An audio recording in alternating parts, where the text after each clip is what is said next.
ये चाहती है लोकतंत्र नहीं रहे।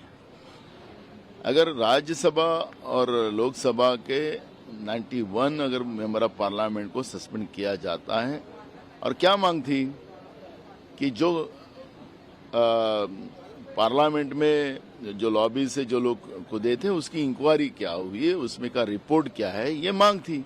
सरकार को उसका जवाब देने को क्या तकलीफ थी? सरकार अगर पार्लियामेंट में ही सुरक्षित नहीं है तो सरकार क्या चाहती है देश में? और इसलिए हमारे सांसदों ने जो सवाल उनको पूछे थे उसका जवाब सरकार ने देना चाहिए, नहीं दिया तो उनको सस्पेंड कर डाला। दरम्यान सुप्रिया सुळे यांनी या संपूर्ण प्रकरणावरती काय प्रतिक्रिया दिलीत ते देखील आपण पाहणार आहोत। हो रहा है देश में बहुत गलत हो रहा है, और क्या मांग थी हमारी? हम सिर्फ एक रिप्लाई, जो हादसा हुआ है, जो हल्ला हुआ है संसद में, उस पर सिर्फ चर्चा चाह रहे हैं। ऐसे क्या मांग हम कर रहे हैं? चर्चा तो होनी चाहिए, और सिर्फ हमारे लिए नहीं, बीजेपी के सांसद है, यहाँ की सिक्योरिटी है, प्रेस वाले, सबके लिए ही है ये। कि सिर्फ सांसदों की सिक्योरिटी के लिए नहीं था, ये बहुत महत्वपूर्ण मामला है, लेकिन सरकार चर्चा नहीं करना चाहिए, भाग रही है। शरद पवारांनी उपराष्ट्रपतींना पत्र लिहिलेलं आहे। संसदेमध्ये झालेल्या घुसखोरी प्रकरणाची चौकशी करा, अशा प्रकारची मागणी शरद पवार यांनी केलेली आहे। चौकशीत उपराष्ट्रपतींनी स्वतः लक्ष घालावं, अशा प्रकारची मागणी देखील या पत्राद्वारे शरद पवार यांनी केलेली आहे।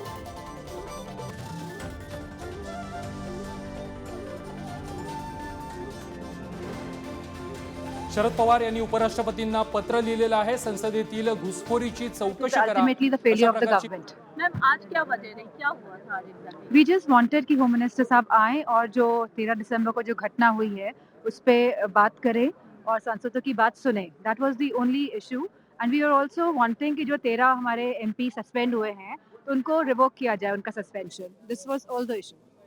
मैम व्हाट इज एक सेकंड बलाम्बा सीखने वाली है दिल्ली में।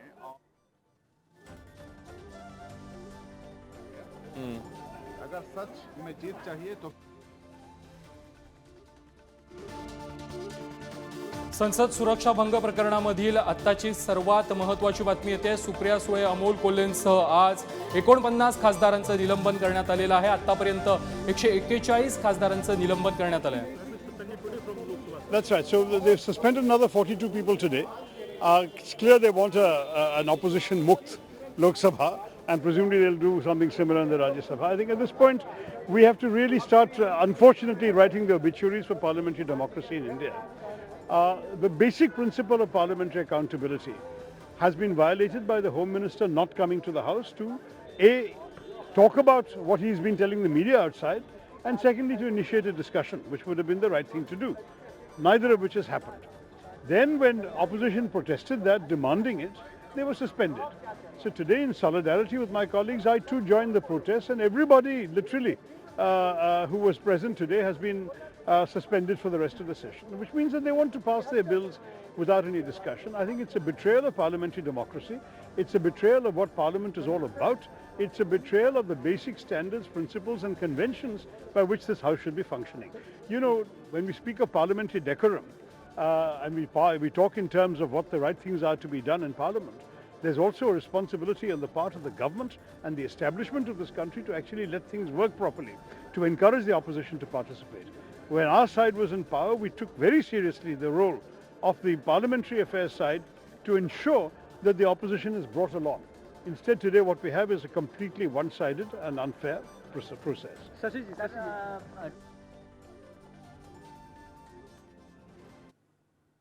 दरम्यान कोणकोणत्या खासदारांचं निलंबन करण्यात आलंय पाहूयात। सुप्रिया सुळे, अमोल कोल्हे, शशी थरूर आणि मनीष तिवारी यांचं देखील निलंबन करण्यात आलेलं आहे। आज एकूण 49 खासदारांचं निलंबन करण्यात आलेलं आहे। या संपूर्ण विषयावरती खासदार अनिल देसाई यांनी काय प्रतिक्रिया दिली पाहूयात।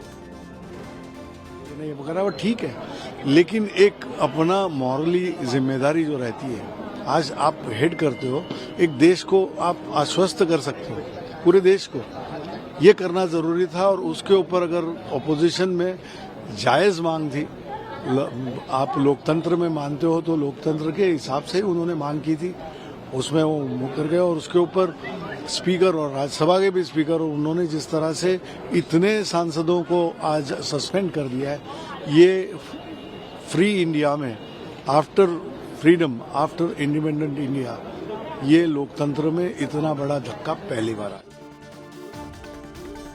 संसद सुरक्षा भंग प्रकरणातील आताची सर्वात महत्त्वाची बातमी सुप्रिया सुळे, अमोल कोल्हेंसह 49 खासदारांचं आज निलंबन करण्यात आलेलं आहे। एकूण खासदारांची संख्या आता 141 वर गेलेली आहे।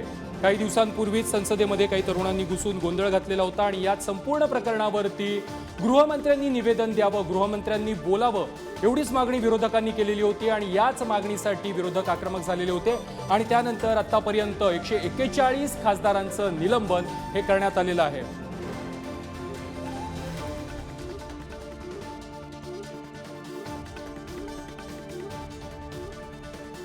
शेयरिंग और आप लोग लगातार हमलावर रहे हैं कि पीएम का चेहरा कौन होगा, इसके ऊपर भी चर्चा होगी और सवाल पूछेंगे। देखिए, अगर आप इसको कंपेयर करें, एनडीए के पास चेहरा है, नीति है और सीटों को भी लेकर दो बार बहुत एमिकेबली सीटों का बंटवारा हम लोग 14 में भी कर चुके हैं, 19 में भी कर चुके हैं। सबसे बड़ी चुनौती आज की तारीख में विपक्ष के लिए है। एक तो अलग अलग विचारधाराओं के लोग हैं। आप बंगाल में बताइए कैसे ये तीनों दल एक साथ आएंगे, कांग्रेस और ममता जी और लेफ्ट कैसे तीनों एक साथ आ सकते हैं। तो इस तरीके से, जिस तरीके से सामंजस्य बैठाने की बात है, यकीनन विपक्ष के लिए ये बहुत कठिन होने वाला है। और जो गठबंधन अभी तक अपना नेता तय नहीं कर पाया, वो सीट शेयरिंग इजीली कर लेगा, ये होगा नहीं।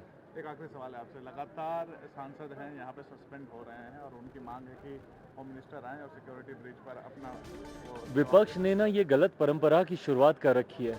हर बार किसी ना किसी एक नाम को लेकर जिद पे अड़ जाना कि भाई जब तक ये नहीं आएंगे। पिछली बार प्रधानमंत्री का नाम था, कभी गृह मंत्री का होता है, कभी रक्षा मंत्री का, कभी वित्त मंत्री का। ये नई परंपरा की शुरुआत है।